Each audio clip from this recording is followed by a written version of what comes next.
Great.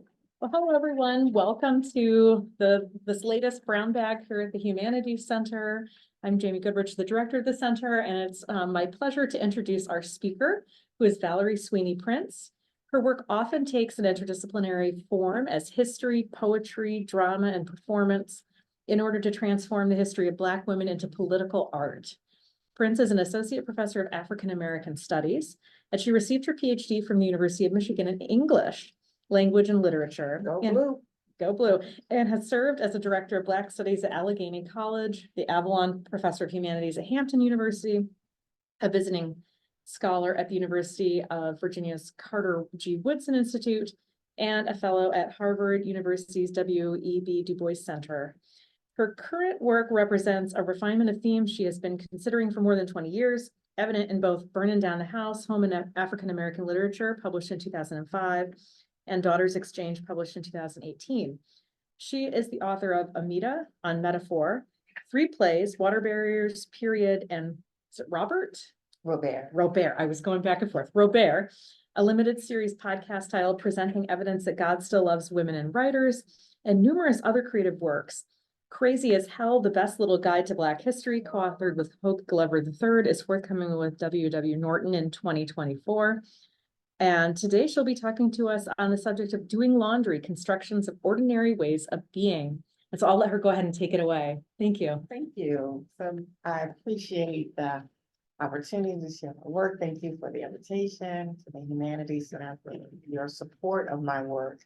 And I appreciate your kind attention. Speak up just a little bit. Okay, so I need to speak up a little bit. Yes, so thank you. I'm going to share a little bit from an article that I wrote by the same title. I won't be able to do the whole article. It's too long. We don't have time for that, but I wanted to share some important elements from that article to give a sense of what I am thinking about when I talk about laundry.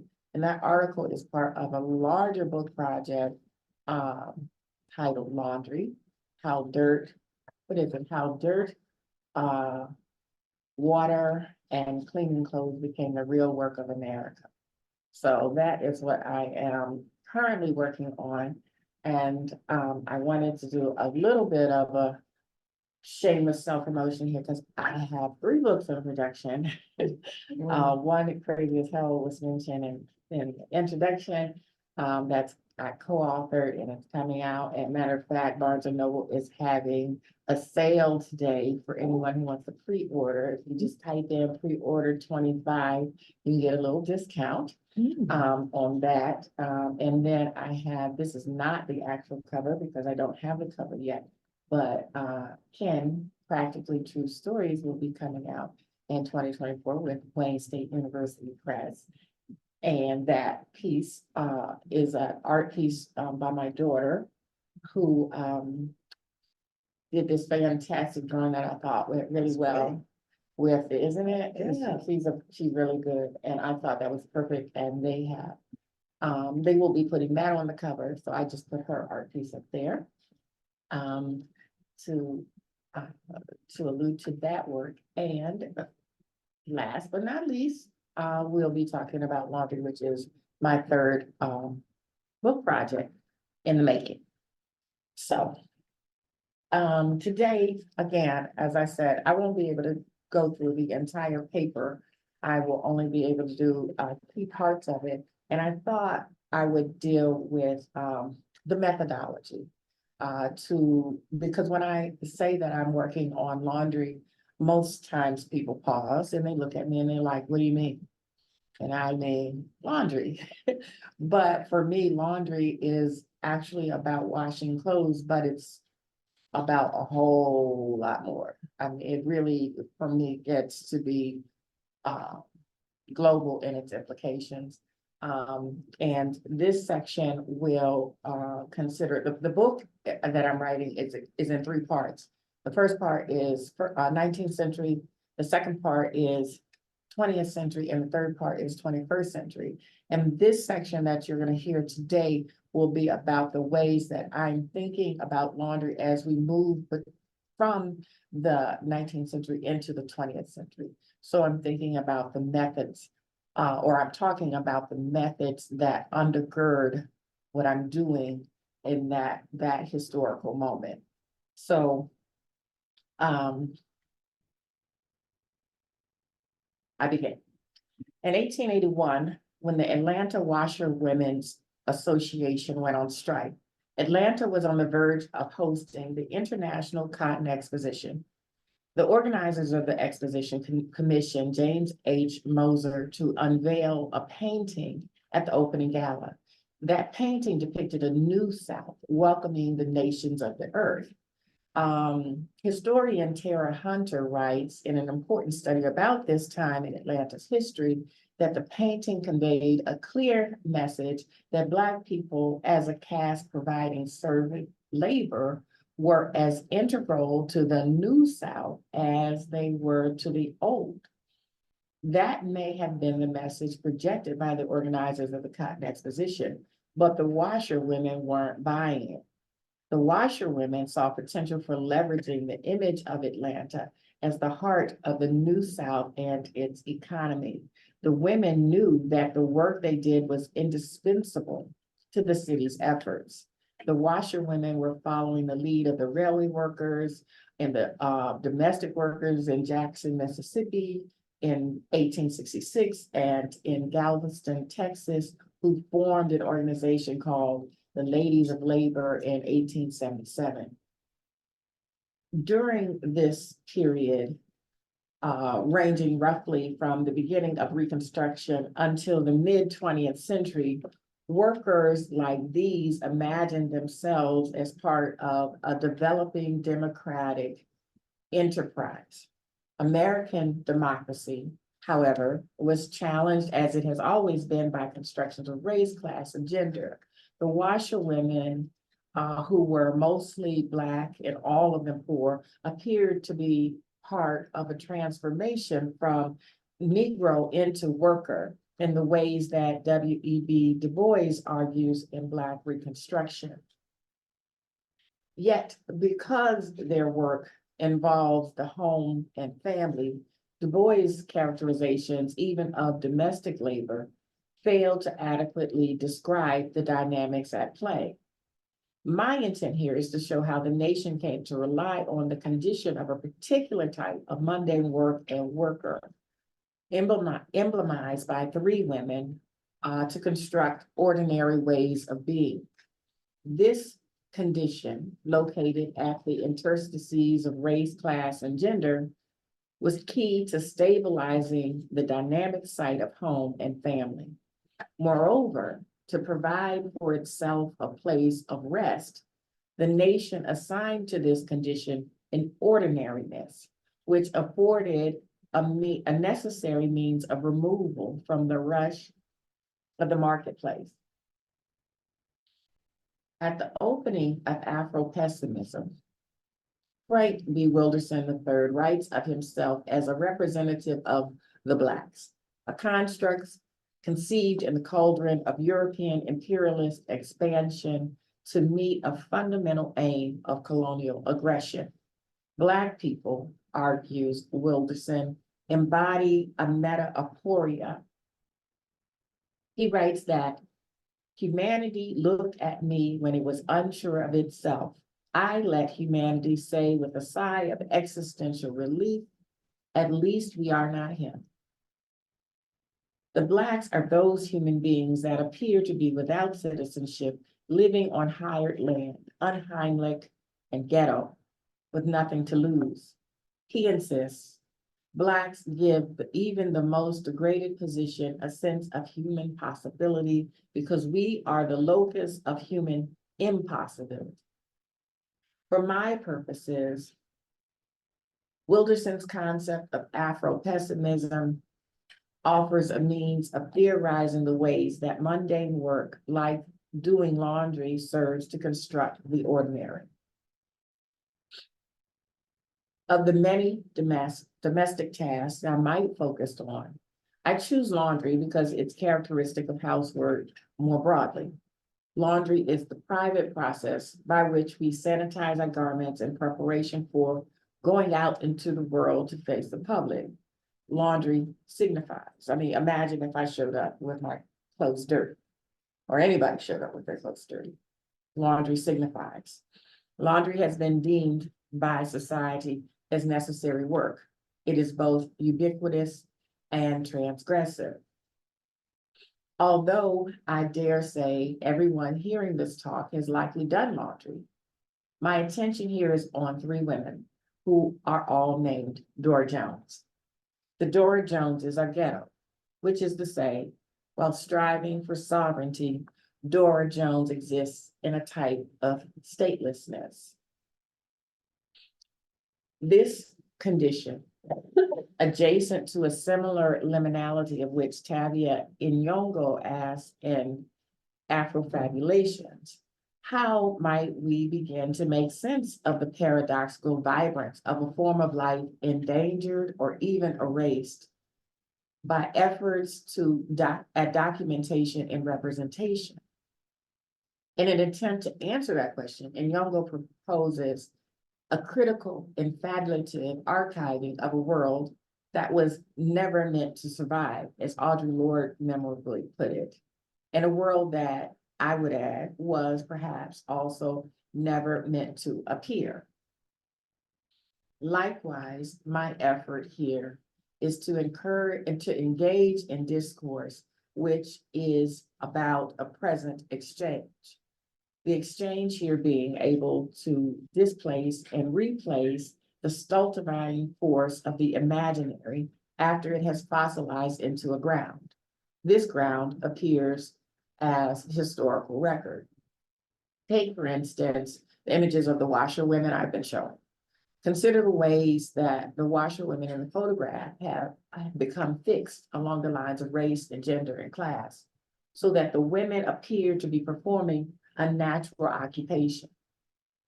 My hope is to engage the work as discourse in order to set our imagination back into motion, to activate the image by making it part of an exchange in the present moment between us participating in the discourse.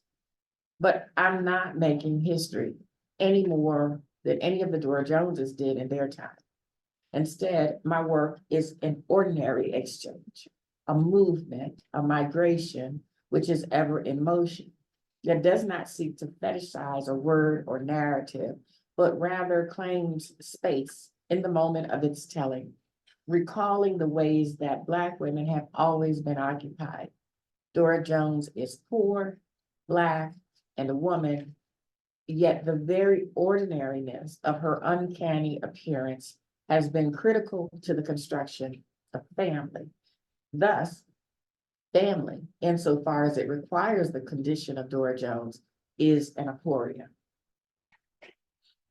An aporia, as Jacques Derrida explains, indicates a point of undecidability, which locates the site at which the text most obviously undermines its own rhetorical structure, dismantles, or deconstructs itself. Dora Jones is both inside and outside the family. Within the family, Dora Jones is designated to do the laundry, yet the liminality of the worker, who is also necessarily both ubiquitous and transgressive, undermines the coherence of the family by occupying the site as a public sign, while simultaneously indicating an alternative private reality. The condition of Dora Jones signals a kind of homelessness, which in its failure to situate her serves to anchor the family even as it disrupts familial continuity. My approach is conceptually situated within a constellation of thinkers like Saidiya Hartman, who, when attempting to articulate aspects of Black women's ordinary existences, confront a notable absence of documentation. My existence as a Black woman, however, insists upon the reality of its own presence, hence my pictures, and that of my family. The maternal line there, my mother, myself, my daughter, and her daughter, for generations of Black women who exist. As such, as I see that which has not appeared in the archive in the everyday lives of those around me and who have gone before me and who will invariably follow. I see it too in the imaginative and aesthetic production, as well as in mundane work like laundry. Laundry seeks to sanitize as opposed to sterilize through an ongoing ritualized submersion and cleansing. Laundry deals with the work of the body and its bodily functions, which is more primal than performance. Even while for much of society, clothing has been refined to the level of adornment, for some, clothing and its care remain fairly basic, as most clearly experienced by unhomed populations. My methodology then is set apart from that of more performance-based theories of race and gender by its tethering to primal bodily functions. Such a grounding is critical in this moment when the rights of women and other pregnant peoples to control biological reproduction or reproductive work are so hotly contested. I hope everybody will go out and vote. So, meeting Dora Jones. Among Vivian Morris's writings for the Work Progress Administration, found in the holdings of the Library of Congress, is a 1938 interview with Dora Jones. The interview caught my attention because this was not the first time in doing research on this subject I had come across her name. I had encountered Dora Jones first. I have my counting off, so we might be a little bit off. I had encountered Dora Jones first in a front page newspaper article, actually. Thank you. And from the July 29th, 1881 edition of the Atlanta Constitution, which published a detailed account of the washerwomen's strike under the headline, "The Wet Clothes the Washerwomen Bring Home." Dora Jones was part of the visiting committee who called on women who had not yet joined the Washing Society. Jones represented the interest of the Washing Society to washerwomen who threatened the effectiveness of the strike through their reluctance to unite with other workers. Workers seeking increased wages must present a united front. Otherwise, a strike would be undercut by anyone providing services at a cheaper cost. The Washing Society was particularly effective at compelling washerwomen to join their ranks. The article claims that any opposition resulted in an excessive use of abusive and threatening language. Dora Jones was one of 6 ebony-hued damsels charged with and fined for disorderly conduct and quarreling. The reporting depicted the Washing Society as disruptive and violent, while neglecting to report the organization's legitimate concerns. From the newspaper's perspective, the Washing Society had no legitimate concerns. Society at large insisted on Black people's subjugation in the marketplace. Slave labor had been supplanted by low-wage labor, which had been coded by race and gender. For this stratification to be maintained, it had to be enforced through violence by the state, a fact that is effaced by the ostensibly objective reporting of the Atlanta Constitution. Instead, the charge of criminal aggression gets leveled against Dora Jones and the others. As Sadia Hartman writes of the uncanny appearance of Black women in the antebellum archive, the libidinal investment in violence is everywhere apparent in the documents, statements, and institutions that decide our knowledge of the past. What has been said or can be said about Venus take for granted the traffic between fact, fantasy, desire, and violence. Dora is similarly situated within the Jim Crow archive. 56 years later, Dora Jones, the name of the woman with whom Vivian Morris would seek an interview, appeared in the newspaper again. Hartman explains this pattern of the Black woman in the archive in this way: an act of chance or disaster produced a divergence or an aberration from the expected, an unusual course of invisibility, and catapulted her from the underground to the surface of discourse. Was this her then, I wondered, Hartman's Venus, or could this be the same Dora Jones? The gentleness of the domestic worker union's tactics contrasted with the aggressive approach of the Washington side. Moreover, decades had elapsed between the time Dora Jones was first charged and fined in Atlanta and Dora Jones was interviewed by Vivian Morris for the WPA. Morris described Jones as plump, round-faced, and energetic with all-engulfing eyes. But she did not say how old she was. I had no idea how old Dora Jones had been in 1881, nor if she had been swept up by the wave of Northern migration and found herself in Harlem. Yet it was possible, if not probable, that these were the same person. In seeking a precise identification, I sought to find remains in the dusty earth, but the remains are not all there is or all there was. Remains are necessarily incomplete. Still, that incompleteness does not signify. I cannot tell you why of the 6 women named in the article in the Atlanta Constitution published in 1881, why Dora showed herself to me in the way that characters sometimes appear to writers.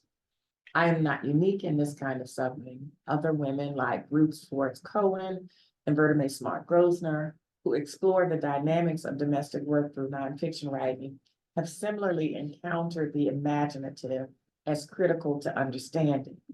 As Nyong'o explains, such Black feminist and post-humanist acts of speculation are never simply a matter of inventing tall tales from whole cloth. More nearly, they are the tactical fictionalizing of a world that is, from the point of view of Black social life, already false. Thus, Dora appeared to me like a gift, which, of course, is what the name Dora means, gift. Her appearance seemed a kind of offering, or as a volunteer. I imagined her life, her work, her family. She had a husband, a daughter. I decided another one of the women named in the article, Carrie Jones, was her sister. I had a whole world for this woman. Her life, I'm sure, was not uncomplicated, but it was full, which is probably why when I saw the woman who served as the executive secretary of the Domestic Workers Union in New York City was named Dora Jones, I thought she might be the same person. Dora Jones of Atlanta understood the necessity for washerwomen to organize in order to increase the value of their labor in the workforce. Why wouldn't she keep working toward that end? Neither newspaper article seemed very interested in the substance of Dora's life. They made no descriptions or little descriptions of her appearance or age or family ties. So how could I know for certain if these women were in fact one and the same? Although I found little biographical information about either Dora Jones beyond there being Black women working in domestic service, the 1930s and 1940s census records suggest that it is unlikely that the Dora Jones is charged and fined in Atlanta is the same Dora Jones who did the domestic labor work in New York City. So I accepted the shared naming as a tantalizingly poetic coincidence. Then I was astonished to come across yet another Dora Jones in my reading. A third Dora Jones had made the news, this one in 1946. The story of Dora Jones, who had been enslaved for 40 years, was covered across the country by the New York Times, the Chicago Tribune, Boston Herald, and Time magazine. Even 70 years later, newspapers were still reporting about Dora Jones. In March 2017, Robert Fikes Jr. published a 4-part series titled A Slave in Paradise, Dora Jones and San Diego's Civil Rights Trial of the Century. In the News Courier, wherein he chronicles the landmark case of the United States versus Ingalls. Elizabeth Ingalls stood trial in the first case of violating the 13th Amendment since 1880. The case was sensational and seems an anachronism. A Black woman found enslaved in 20th century California, although she hadn't been living in California for much of those 40 years. Most of the time, Dora Jones had been enslaved in Boston, not the Mississippi Delta, not Birmingham, not even the legendary original site of Juneteenth, West Texas, but the site of the Revolutionary Tea Party, Boston, Massachusetts, by Elizabeth Ingalls and her husband, Alfred Ingalls, an attorney and former state legislator. When the case against Elizabeth Ingalls was tried, 30 witnesses were called to testify against her, and the prosecution was prepared to call 150. Yet, even 150 could not have been more than a drop in the bucket if one considers what the actual number of witnesses to the enslavement of Dora Jones over the course of 40 years must have been. Ingalls severely curtailed Dora's social interactions and denied her the right to decide what to do with her own body, sexually, reproductively, socially, and as a laborer. None of which would have been possible without the negligence, if not outright complicity of a society that saw the condition of Dora Jones as both normal and natural. Prior to reporting her parents to the authorities, she was reported by the daughter, Elizabeth, and Alfred's daughter, Helen, put and maintained geographical distance between herself and her family of origin by starting her own family on the opposite coast. Then her parents decided to come and visit. They made their way across country with Dora in tow, sleeping in bathtubs or in the hallway of the hotel outside their room, or in the car parked in the parking lot so that she could watch their luggage. When Helen was confronted with this terrible, familiar scenario, it became clear to her that whatever she had done to move forward had not detached her from her past or her accountability to it. So Helen finally called the police. Subsequently, both of their daughters, appeared in court to testify on behalf of the prosecution against their mother. Think about this too. It is only after the daughter calls authority and gives her account are others called to testify on behalf of Dora Jones. It's a legal matter, yet the law is late in intervening, and only after Helen makes that phone call. Without the rebellion of the daughter against the union she has with her parents, the state remains mute on the condition of Dora Jones. Thus, Dora Jones's emancipation is predicated upon the breakdown of the family rather than on the authority of the law. This point is critical to understanding the transformation occurring during the 20th century in the way that we conceptualize domestic work as integral to the construction of ordinary ways of being. And it is why the condition of Dora Jones signifies more than a mere recurrence of a common name. Rather, the condition of Dora Jones is a state of being imposed on a worker by a capitalist system that utilizes notions of family to both exploit her production and render her labor invisible. Elizabeth Clark Lewis writes of meeting a young white woman at the Library of Congress while researching what would become her book titled Living In, Living Out, African-American Domestics in Washington, D.C., 1910 to 1940.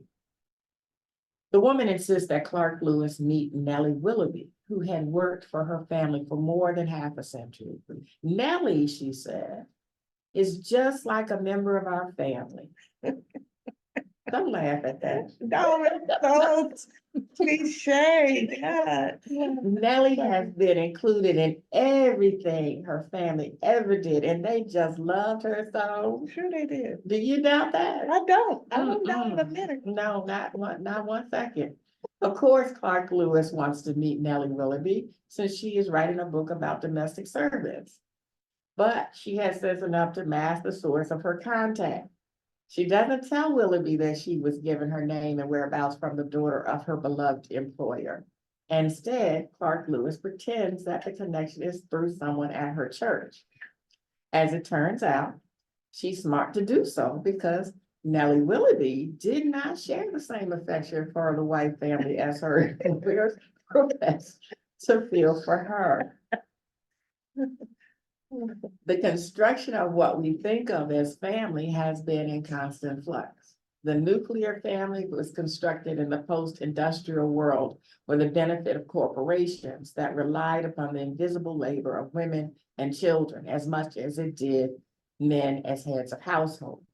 Given the reality of family as a social construct, it is valid that Nellie Willoughby's employers might think of her as one of the family. And they might even have great affection for her. But the family is dysfunctional from the perspective of the wants and needs of the African Americans who only fit into that unit from a position of servitude. They can spend more than 50 years with Willoughby and never recognize her disdain for them because they do not concern themselves with her as a complex human being. I just want y'all to see the face on that woman right there, Hope Baby, while I'm talking. No, it's like, whatever. While she is getting paid for her services and she does retire to a life after service, Nellie Willoughby suffers, as Claudia Jones intimates, to a varying degree from the condition of Dora Jones. Nellie Willoughby, Dora Jones, and how many others are seen through the eyes of those who regulate labor and manage social welfare as one of the family. The difficulty then, when considering what to do about the condition of Dora Jones, is the way the condition is tied to that of the family. It is not one of the myriad state witnesses that the state does not call to the stand to give testimony that breaks the bonds of Dora Jones's enslavement. That testimony must come from inside rather than outside the family. Nevertheless, once brought to trial, the case was clear. It took the jury 30 minutes of deliberation to find Elizabeth Ingalls guilty. She was sentenced to 3 years suspended and 5 years probation. Dora Jones was awarded $6,000, which amounts to about $145,000 in relative income worth for an unskilled worker in 2022, amounting in today's terms to roughly $3,700 for each year Ms. Jones was enslaved.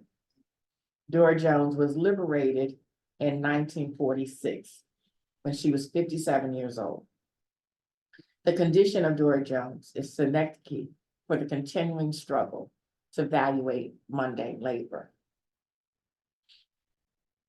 So the date when the Dora Joneses appear in the archive that I found span the time minus about 15 years on both ends of the timeline when the vast majority of Black women were compelled to perform domestic labor.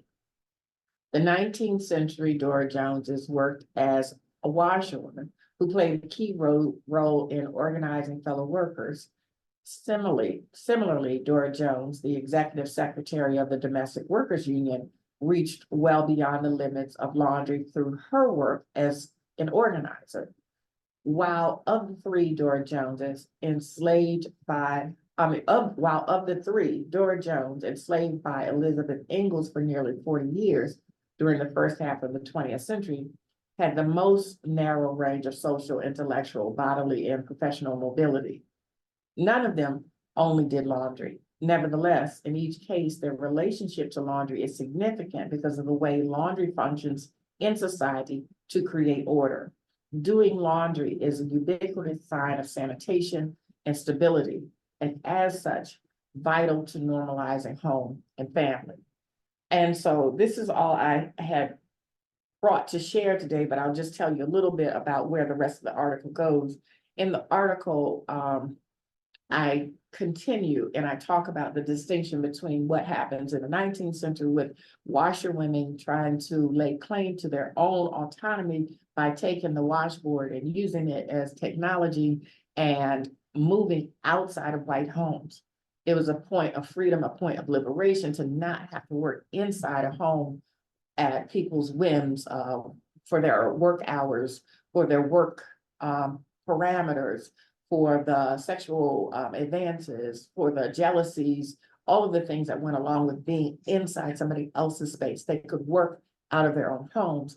And that gets contrasted or challenged by the laundress, who is a different type of worker. They do the same work, but the laundress actually works inside white homes. But unlike many domestic workers, she did not live in. She moved from house to house to house. And she did laundry for multiple families. Often these families were more wealthy because they didn't have to use the washerwoman. They could hire a laundress, and the laundress then has a certain kind of mobility, and she plays I've rarely seen acknowledged role in helping other Black women to find their professional autonomy by pointing to jobs, pointing to different types of labor. They were in so many homes that they could do things that other domestic workers, they had knowledge, they had inside knowledge. And so I talk about the contrast between the washerwoman and the laundress. And I look toward the roles that shifts from paid labor to back again, unpaid labor as we move to the housewife, which is another way of keeping the work at the lowest rung and invisible within our society. So that's what I had to share with you all today. Thank you very much. Well, questions for our speaker. That was a really rich and fascinating topic. It's so much to discuss. I'd like to open up the floor for questions. John, yeah. My thought was, immediately I was thinking, had seen a program on slavery in Greece and how the slaves were often buried with the plots in there with their owners. Right. They loved them so much that they put them, but that constricted what they were doing, because they, on one hand, they were with the family, on the other hand, in a sense, they weren't, but you know, and it got me to thinking that the dilemma that must have been for them. But in this modern context, the machinery and then the race involved, it sounds like it was enormously complex. Yeah, I mentioned that the book that's coming out, Crazy as Hell. Mhm. And in that book, we go through, I think there's like 100 different figures. And one of the figures that we mentioned is the mammy. And we sent that book out because it challenges, I co-authored it, and it challenges form in a lot of ways. And so we sent it to a lot of readers just to try to see if this book works as a book in 2024, right? So we sent it out, and one reader we sent it to got hung up on the mammy because he was, I'm sorry to laugh, but he had a person in his life and he knew she loved him. He just knew it. He knew she loved him. But and we weren't writing that section thinking about him. We were writing the section to say that this person, part of why this figure worked so well as a myth in our society is because people imagined she had no life of her own. She had no mind of her own. She had no desires. She had no wants. And so it works as an idea. It's not a person, but it's an idea And he got hung up. I don't know if he got past that section when he got to the mammy, which appears pretty early in the book. He literally got on the phone and called, and he was almost in tears, crying, because he's like, but she loved me. I'm sorry. It's wrong of me to laugh. But I think that's the point of, part of what I'm getting at. There were actual whole complex human beings that these social constructs do not take into consideration. And the dynamics are such that people can live their whole lives a bit diluted. And it's, I mean, that's part of why I had the images, and these are not, most of them are, there is a picture of Dora Jones, the last Dora Jones but the rest are women who occupy what I'm calling the condition of Dora Jones. But their expressions are very telling. Because if you have an actual photograph of the women, and one of them, the family is gathered around, she's in the privileged position of she's seated, and the mother in the frame, presumably, she's the mother, is touching her. But it's just so telling to me, because the interior lives of these women, I don't think it's taken into consideration. As I would imagine anybody enslaved in a Roman family, and I know the nature of slavery was different. And yet, I doubt their opinion was asked about where they would prefer to be buried. Or buried alive. Right. Or when they prefer to be buried. And would you like to be dead before we bury you? But this, I want to ask, this is sort of plays into the psychology of the enslaver, that they would argue that our slaves love us, they want to be here, that, and in fact, they would quote the Bible in some sort of distorted way, that this is why they are here, that they are meant to serve us, and because we are the caretakers of the world. I mean, it's a whole white supremacy narrative, you know. But it's really interesting. They, like, you're talking about the guy almost in tears because he believed. And I wanted to ask you a question sort of related to that statement. Have you seen the film The Help? I have. What would you comment on that film? I mean, I think that it's interesting who gets to tell the story, right? Who writes the book versus, and whose book gets made into a movie. And that film, when I have given talks on the subject of laundry, as I've been working on this project, that's the one film that most gets referenced, or the one book that gets most referenced. So it's like, it's interesting who gets to be authority. And it's also interesting because I don't remember most of the details of the film. I remember some of the iconic scenes. You is good. He was good, good, smart. You is smart. Yeah. And I remember, of course, the pie scene. And I remember when it first came out, somebody said to me, that scene says more about the one whose imagination creates it or who conjures it than it does about the figure represented. And maybe that did happen, but like my grandmother was a domestic, and many other people have, I mean, I knew my grandmother. She wasn't gonna make shit pie. You know, she did not in response to being oppressed. Yeah, yeah. She had other ways of managing and maintaining, and it wasn't to say that she accepted her condition. There are just other ways to exert control over your life that doesn't involve making shit pie, you know? Yeah. I mean, really, it was really ridiculous. It was very Hollywoodish, kind of extreme. Yeah, but there's always money associated with it too. It's like who gets to make the money off of the story. So, yeah. same old, same old. Elizabeth had her hand up in the chat. Elizabeth, do you still have a question?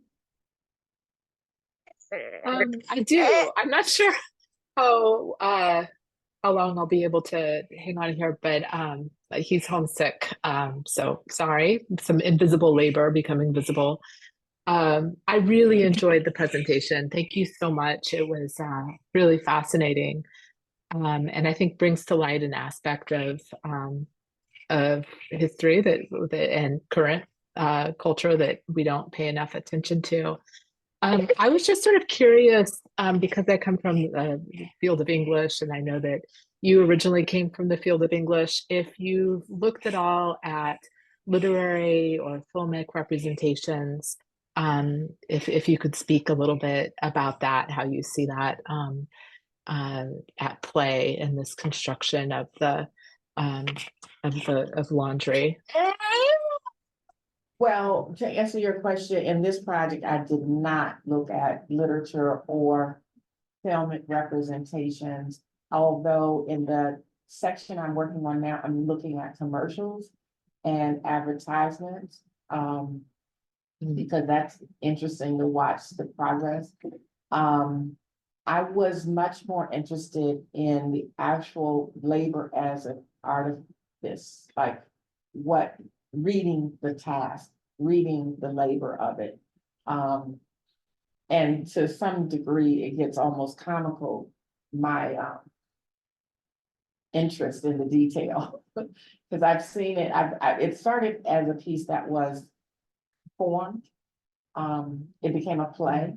This work started as, I didn't know what it was. I just started writing about laundry, and then I could see it on the stage, and it started as a play, but then I'm like, it's much bigger than a play. So I've been working on it since 2016.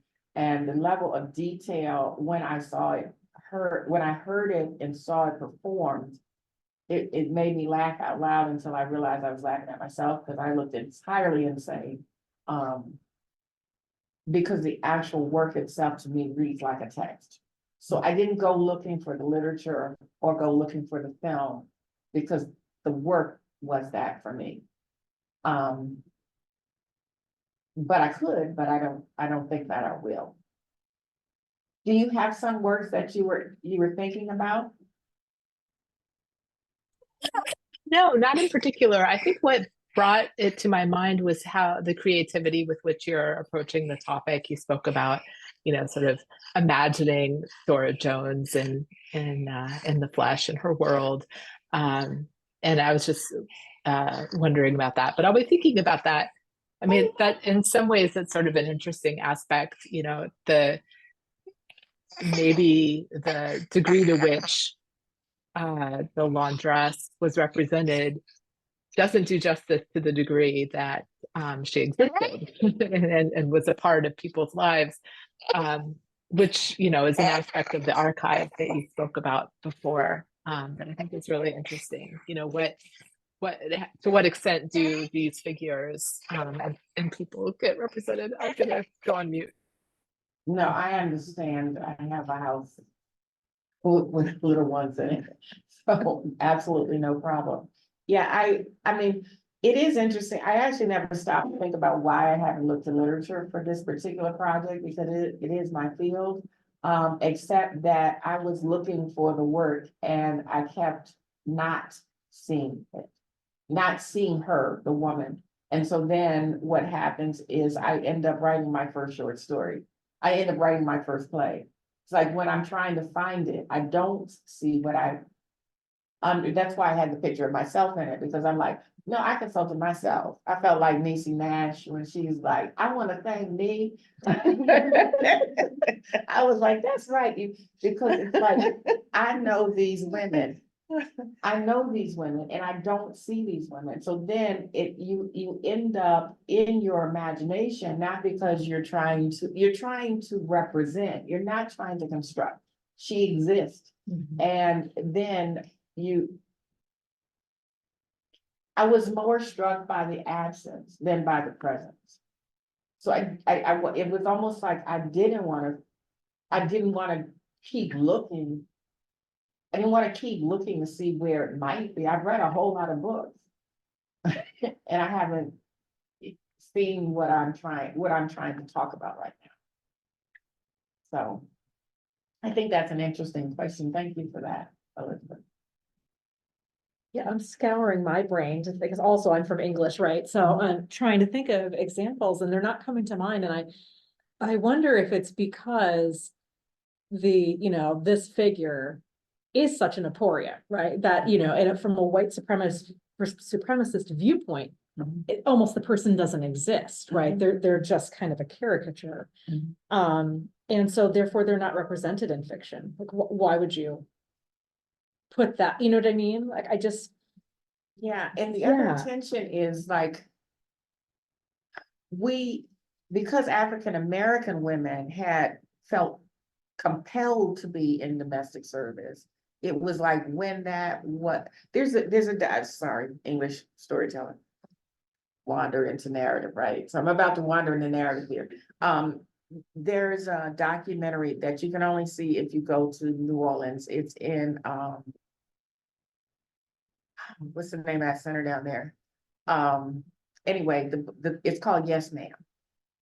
And it's somebody who made a documentary recording interviews of women who were domestic servants.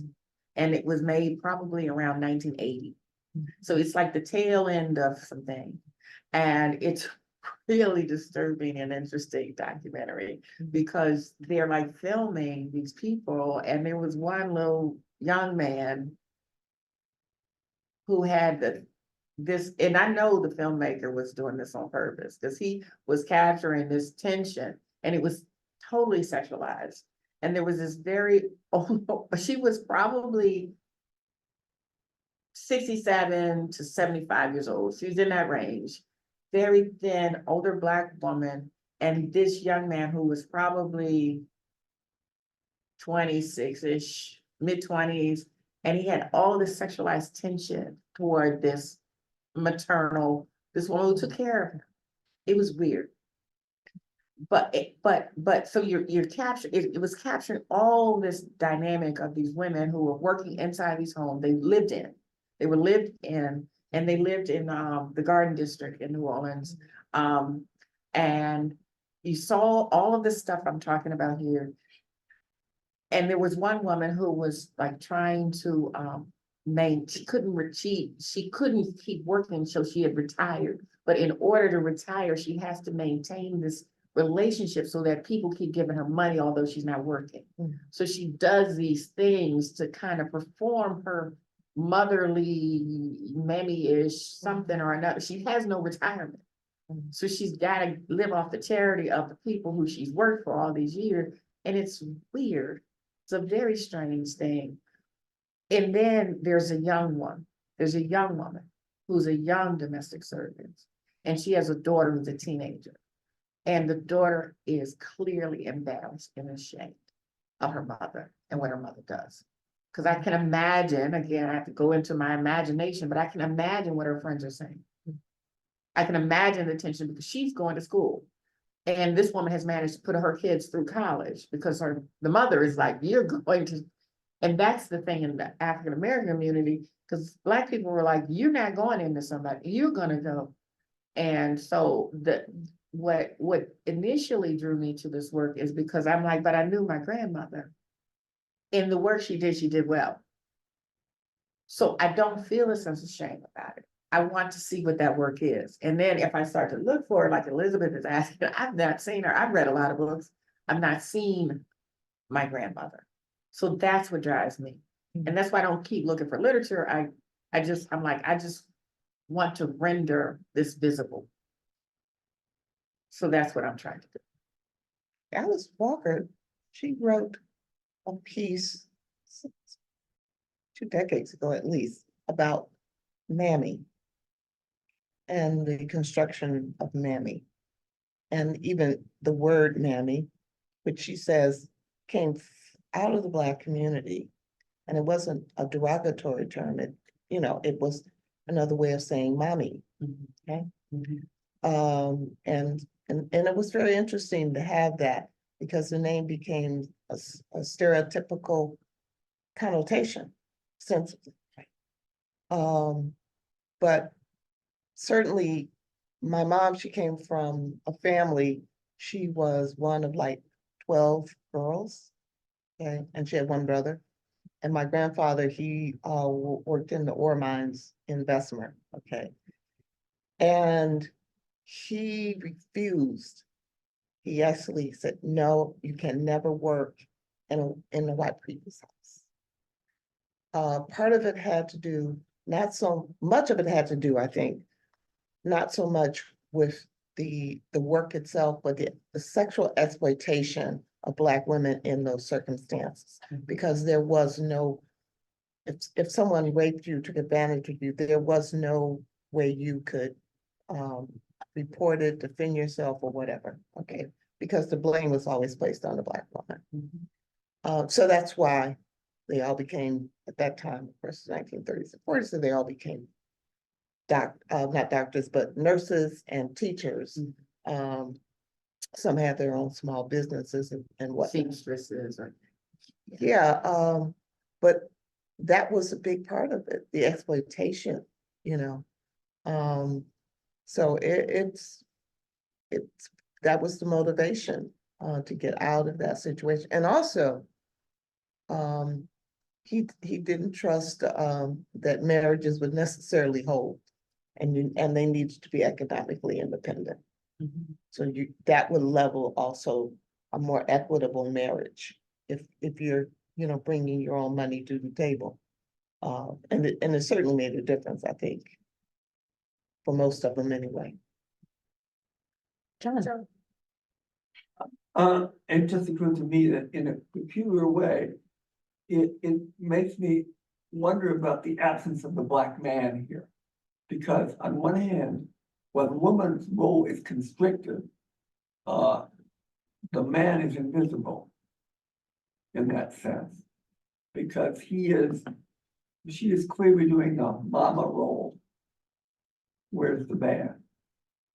And it got me to thinking, if the social, at that time when the social classes are so rigid, and the occupational roles are so rigid, and the Black woman has an outlet, she's employed, what's happening with the Black man?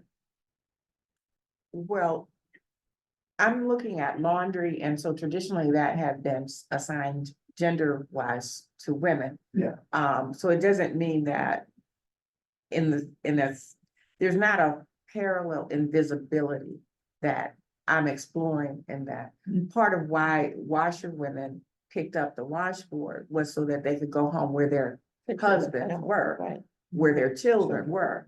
So there were families and there were workers. And when the washerwomen went on strike in 1881, part of their point was that you all are determining the salaries of our husbands and of our sons.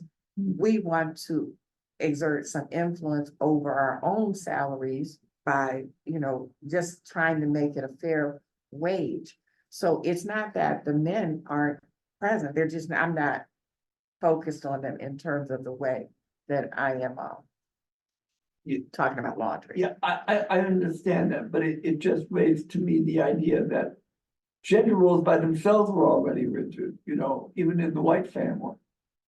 So, you know, so many things are going on that it seems like levels of rigidity in life are just, everybody's got their little role, everybody plays a little, and that she was put in the most difficult role to be in a place where she is working with a mother. And it kind of makes me think of, I was thinking about it in the program Bewitched, where Samantha she's got a housemaid. Oh, she does all these magical things, but she still has a housemaid.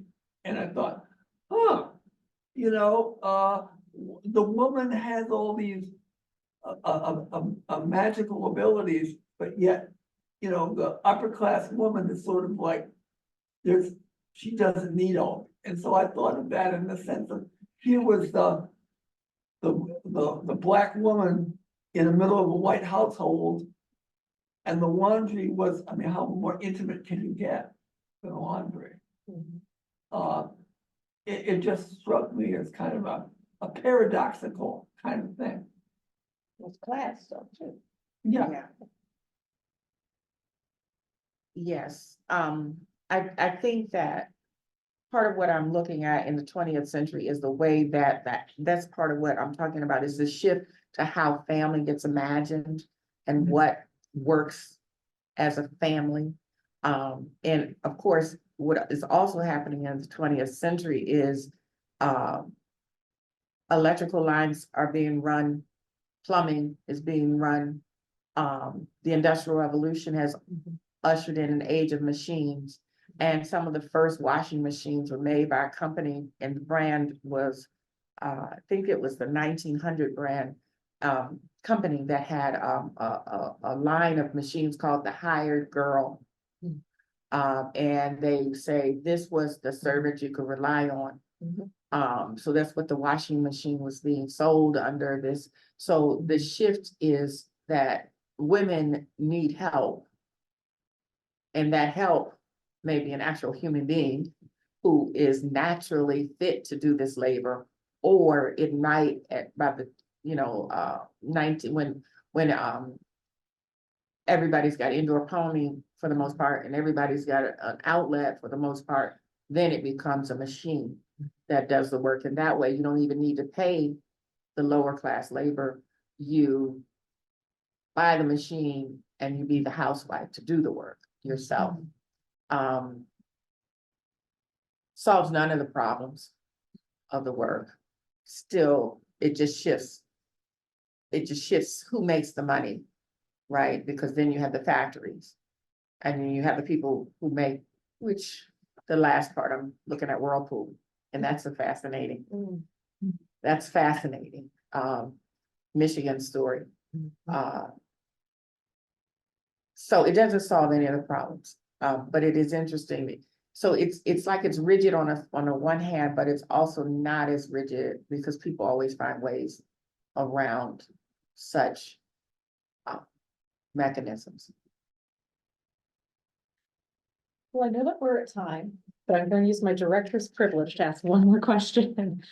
Because, as someone who also does a lot of archival research, I was really struck by the kinds of moves that you were making, and it was making me think about the recent move in archival studies to read against the grain, or to read speculatively, to take account of these silences that might occur in literature or might occur in the archive, where you only get these fleeting glimpses of people who aren't part of the power, the governing class.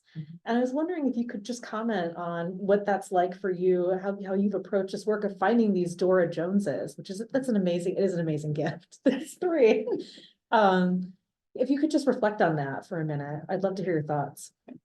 I didn't start off trying to do any of this. I'm a disciplined worker. So on Fridays, if no other day of the week, I'm writing. So one Friday in 2016, the thing I was supposed to be working on, I had an article I was supposed to be doing. I couldn't do it. It was like no thoughts. There were no thoughts in my head. But my other part of my brain is like two that talk to each other in there. And then one of them was like, "But you writing something?" And I was like, "Well, I don't have anything to say." So I write something. And I was like, "Well, I only have something to say about laundry." She's like, "Then that's what you're writing." So I started then. And I just started writing. And I started writing. And then what happened was, when I read what was there, I'm like, stuff is missing. So then I went to look for it. So I went first and I found those articles I found one article in 1881. And then I was like, and then I started, oh, Tara Hunter wrote about this. Okay, no, I didn't find her until later, but I found the trail that led me. And then I'm in the archives. I wasn't trying to go to the archives. But when I started writing about laundry, I was committed to the story. And it wasn't a scholarly endeavor. It was a creative endeavor. And so through the creative endeavor, I started to weave because I was really committed. I'm a nonfiction, I'm a scholar. So I was committed to the nonfiction work. But then at some point I was like, this shit ain't working. It's not working. And it's like, why isn't it working? Because there are too many pieces missing. And you keep trying to go find them and shove it in there, but it's not there. So then I'm like, you gotta commit to this, not some idea of work. That clearly I know because I am a Black academic, I already know where I don't fit in the job that I do. So I'm like, are you gonna commit to the thing that causes you to distort yourself regardless? Or are you gonna commit to the life that you've been living? Hence my picture in the presentation. You have to consult yourself. Yeah. And so that's what happened. I'm like, you know what, you can, if you're reading a piece as a writer, you're reading the piece and you're like, you're trying to say something. And then the archives, they don't have it. And I wasn't trying to do that. I was just trying to tell the story. And I'm like, but I can't, I'm looking, it's not there.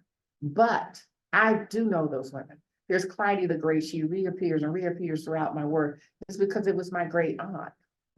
I sat and talked with her. I knew her. I knew her sister because she was my grandmother. I knew her sister-in-law. That was my other aunt. I knew these women.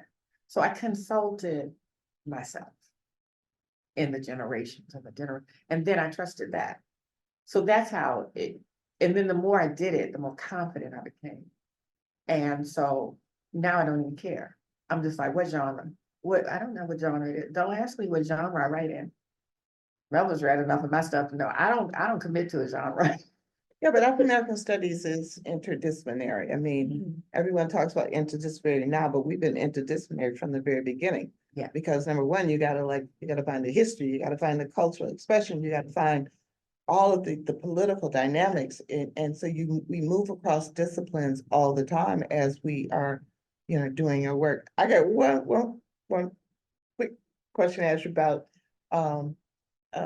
your book coming out, Crazy as Hell, Black History, but you think DeSantis is gonna allow your book into Florida? So I was wondering that.